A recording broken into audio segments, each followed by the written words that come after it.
Right. ఇక తిరుపతిలో దారుణం జరిగింది. వేసవి సెలవులకు వచ్చిన బాలికపై వరుసకు బాబాయ్ అయ్యే వ్యక్తి లైంగిక దాడికి పాల్పడ్డాడు.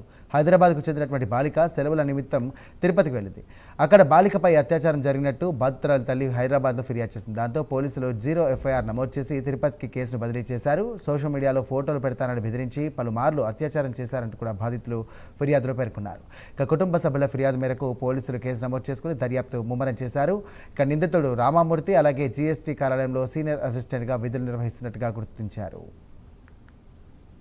రైట్. ఇదే అంశానికి మరిన్ని డీటెయిల్స్ అందించడానికి కరెస్పాండెంట్ రవివర్మ ఫోన్ ద్వారా సిద్ధంగా ఉన్నారు. రవివర్మ.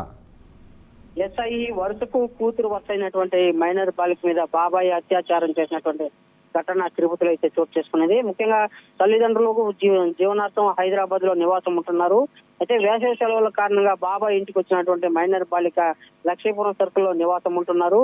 మైనర్ బాలిక న్యూడ్ వీడియోల ఫొటోస్ ను కూడా సోషల్ మీడియాలో చూసి సోషల్ మీడియాలో ఫొటోస్ పోస్ట్ చేస్తానని చెప్పేసి ఆ మైనర్ బాలికను బెదిరించి లొంగ తీసుకునే ప్రయత్నం అయితే చేశాడు.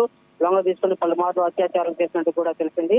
ఇతను జిఎస్టీ కార్యాలయంలో సీనియర్ అసిస్టెంట్ గా పనిచేస్తున్న రామమూర్తి ఇలాంటి అకృత్యాలకు పాల్పడడం పట్ల ప్రవర్తనలో అంటే బాలిక ప్రవర్తనలో మార్పు రావడంతోనే తల్లి దీన్ని గుర్తించి మండలించగా అసలు విషయం బయటపడింది. ఈ నేపథ్యంలోనే హైదరాబాద్ లో కేసు అయితే ఫిర్యాదు చేశారు.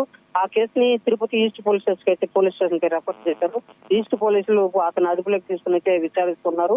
ముఖ్యంగా అంటే మైనర్ బాలిక పట్ల ఇలాంటి ప్రవర్తించడాన్ని పోలీసులు సైతం తీవ్రంగా తప్పట్లు పోక్సో కేసు నమోదు చేశారు. క్రైమ్ నెంబర్ 236/2026 కింద కేసు నమోదు చేసి విచారణ అయితే చేపట్టారు. ఈస్ట్ సిఐ అదుపులోకి తీసుకుని రామ్మూర్తిని అదుపులోకి తీసుకుని విచారణ అయితే సాగిస్తూ వస్తున్నారు. ఎన్నాళ్ళుగా చేస్తున్నారు, ఎందుకు అకృత్యాలకు పాల్పడ్డారు, ఏంటి కారణాలు ఏంటి అనే ధోరణిలో విచారణ అయితే చేపడుతూ వస్తున్నారు. Sai. Right. Thank you Ravi Varma.